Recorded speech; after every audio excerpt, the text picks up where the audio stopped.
Manusia tuh kayaknya selalu punya obsesi ya buat membangun sesuatu yang abadi.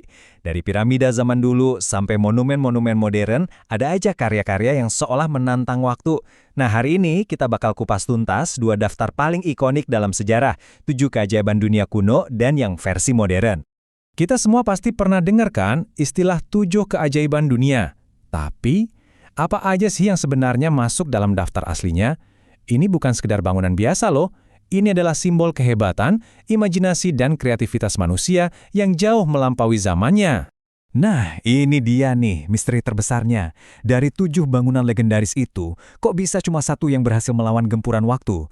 Terus, yang 6 lagi kemana? Dan apa sih yang bikin satu-satunya yang selamat ini jadi begitu spesial? Ternyata, konsep must-see list atau daftar wajib kunjung itu bukan hal baru. Ini udah ada dari zaman kuno. Para penjelajah Helenistik, kayak Antipater dari Sidon, mereka menyusun daftar ini sebagai semacam pemandu wisata pertama di dunia, buat merayakan mahakarya-mahakarya arsitektur yang bisa mereka lihat di sekitar Mediterania. Oke, sekarang ayo kita coba putar waktu bareng-bareng. Coba bayangin kita ini seorang pelancong di zaman kuno yang lagi menjelajahi semua mahakarya ini. Siap-siap deh buat terpukau sama imajinasi dan kehebatan teknik mereka. Oke, kita mulai dari sang juara bertahan. Inilah satu-satunya keajaiban dunia kuno yang masih bisa kita lihat dengan mata kepala kita sendiri. Dibangun sekitar tahun 2560 sebelum Masehi buat makam Firaun Khufu, ketahanannya itu wah bener-bener luar biasa. Coba dibayangin skalanya, lebih dari 2,3 juta blok batu, dan beberapa di antaranya itu seberat gajah loh. Diangkat dan disusun dengan presisi yang luar biasa. Ini bukti nyata kecanggihan arsitektur dan rekayasa Mesir kuno yang jujur aja sampai sekarang masih bikin kita kagum dan bertanya-tanya. Nah, dari yang masih berdiri kokoh, sekarang kita bahas 6 lainnya. Yang sayangnya, sekarang cuma hidup dalam catatan sejarah dan legenda. 6 mahakarya yang udah hilang dari muka bumi. Pernah bayangin nggak ada oasis hijau super megah di tengah gurun? Itulah Taman Gantung Babilonia. Sebuah taman bertingkat dengan sistem irigasi yang jenius yang katanya dibangun Raja Nebukadnezar kedua buat istrinya yang kangen kampung halaman. Walaupun bukti fisiknya masih jadi misteri, legenda keindahannya tetap hidup sampai sekarang. Terus, di Olimpia, dulu pernah berdiri patung Zeus setinggi 12 meter. Dibuat oleh pemahat legendaris Phidias dari emas dan gading. Patung ini katanya saking megahnya, orang-orang zaman dulu yang lihat merasa kayak lagi berhadapan langsung sama dewa. Lanjut, ada kuil Artemis di Efesus. Bangunan super megah ini bukan cuma tempat ibadah, tapi juga jadi pusat ekonomi dan seni.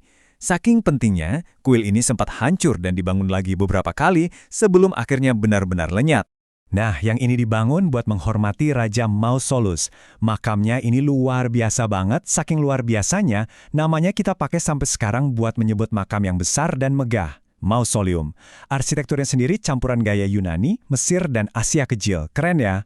Coba bayangin, kita lagi naik kapal mau masuk pelabuhan, terus disambut sama patung perunggu setinggi gedung 10 lantai. Itulah Colossus Rhodos. Patung dewa matahari Helios yang gagah banget sebelum akhirnya roboh karena gempa bumi dahsyat. Dan yang menutup daftar kuno kita adalah sebuah keajaiban teknik sipil. Dengan tinggi sampai 135 meter, mercusuar ini jadi pemandu super penting buat kapal-kapal yang berlayar di Laut Tengah pada masanya. Waktu terus berjalan kan, dan karena sebagian besar keajaiban kuno tadi udah nggak ada lagi, muncullah ide buat bikin daftar baru. Daftar yang lebih relevan sama zaman sekarang, dan yang pastinya mencakup seluruh dunia. Coba deh kita lihat rentang waktunya. Jauh banget. Daftar kuno itu dibuat sekitar 200 sebelum Masehi. Lalu, di abad ke-19, tinggal satu yang tersisa. Nah, kekosongan inilah yang akhirnya memicu sebuah ide besar, pemungutan suara global di tahun 2007 buat memilih daftar yang baru.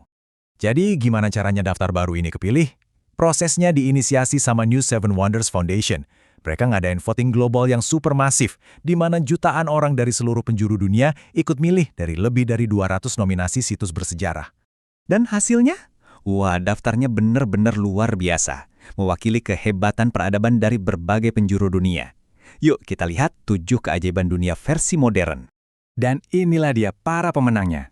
Ada tembok besar Tiongkok yang panjangnya ribuan kilometer. Kota Petra yang diukir di tebing batu. Patung Kristus Penebus yang seolah memeluk Rio de Janeiro, kota langit bangsa Inca Machu Picchu, piramida misterius Chichen Itza, arena gladiator legendaris Colosseum, Dan tentu saja, monumen cinta abadi Taj Mahal. Nah, di sini kita bisa lihat bedanya. Jelas banget. Daftar kuno itu lokasinya terpusat di sekitar Mediterania ya, dunia yang dikenal oleh bangsa Yunani waktu itu. Sementara daftar modern ini benar-benar jadi cerminan sejati dari dunia kita sekarang. Sebuah perayaan warisan manusia yang tersebar di berbagai benua. Tapi, ini semua bukan cuma soal daftar tempat wisata ya. Situs-situs ini punya makna yang jauh lebih dalam.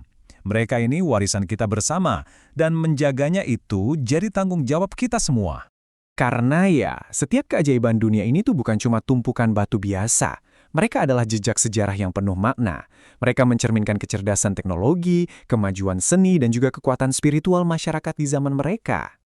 Sayangnya, warisan berharga ini juga nggak luput dari ancaman. Mulai dari perubahan iklim, pariwisata yang berlebihan, sampai konflik politik. Untungnya, perjuangan buat melestarikannya juga terus berjalan lewat perlindungan UNESCO, pembatasan pengunjung, dan upaya restorasi yang nggak kenal lelah. Ada satu kutipan yang menurut saya pas banget buat merangkum semuanya. Situs-situs ini tuh melampaui batas negara. Mereka adalah milik kita semua. Sebuah pengingat akan apa yang bisa dicapai oleh umat manusia lewat kreativitas dan kebersamaan. Dan ini mungkin jadi pertanyaan buat kita semua. Sambil kita mengagumi karya-karya hebat dari masa lalu, kita juga harus bertanya pada diri sendiri. Kira-kira, mahakarya zaman kita yang mana ya yang bakal bertahan selama berabad-abad? Warisan apa yang sedang kita bangun saat ini?